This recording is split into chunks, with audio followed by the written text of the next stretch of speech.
Okay, how's everybody doing this evening? My name is Kent, and of course the channel is EOS San Diego, and we're having a very chilly night here in San Diego.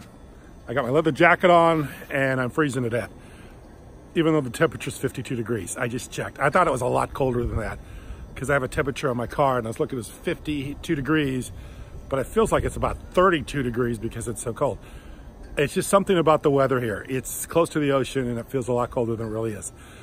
And I see where there's some parts of the Midwest in the United States is getting blizzards. So if you're in a blizzard right now, I understand, stay warm. But it's cold in San Diego too, so don't feel alone. Not as cold as it is in the Midwest.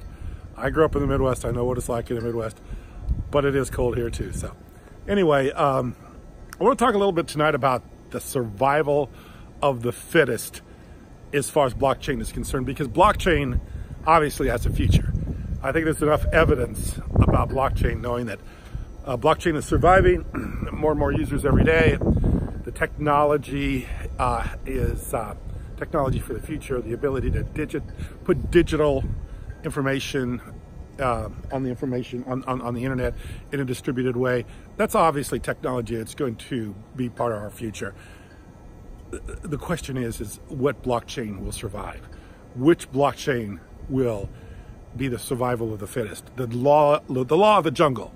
Which one is going to take over? Which one will be the one that ends up getting the most usage? And of course, what you have to look at is a couple things to decide that. You have to see right now what has the most usage, where the transactions per second are, and what the future is. And of course, the best way to figure that out is to look at the Blocktivity. Obviously Blocktivity, a website that shows you the most active blockchains in the world and the activity on those blockchains. And of course, EOS is #1. It's been #1 for quite a while. So EOS has more activity than any other blockchain. The second thing I would look at is the usage as far as what's being developed on it. And of course, recently I just read, and I'll put the links to this information below. EOS has over 200, and I think this was as of December 10th, over 200 new dApps, new applications have been released on EOS. So obviously it has a lot of activity. Applications are being built on EOS right now.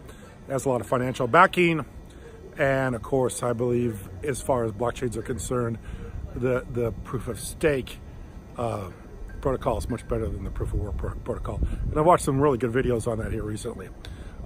Proof of work obviously is very limited because of the centralization of being able to have block producers or miners, as in proof of work, that are able to all work together.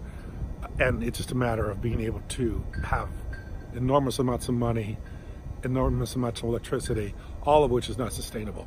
So obviously survival of the fittest means a blockchain that's going to be part of the future. The blockchain that's going to be in the future, and right now it looks like EOS is going to be that blockchain. And of course, I believe I was reading here recently that the Chinese government ranks blockchains. And of course, EOS has always been ranked #1 as far as blockchains, over Ethereum, over Bitcoin. So we're looking at blockchains that are going to be around in the future. I think that blockchains, they just don't go out of business. They die away because people don't use them. So what makes a blockchain usable, what makes a blockchain viable is its usage. And of course, the usage measured by Blocktivity was probably the one thing that would be the thing I would be looking at as far as the future is concerned. Survival of the fittest. I think EOS is that blockchain. Appreciate you watching. Thank you very much.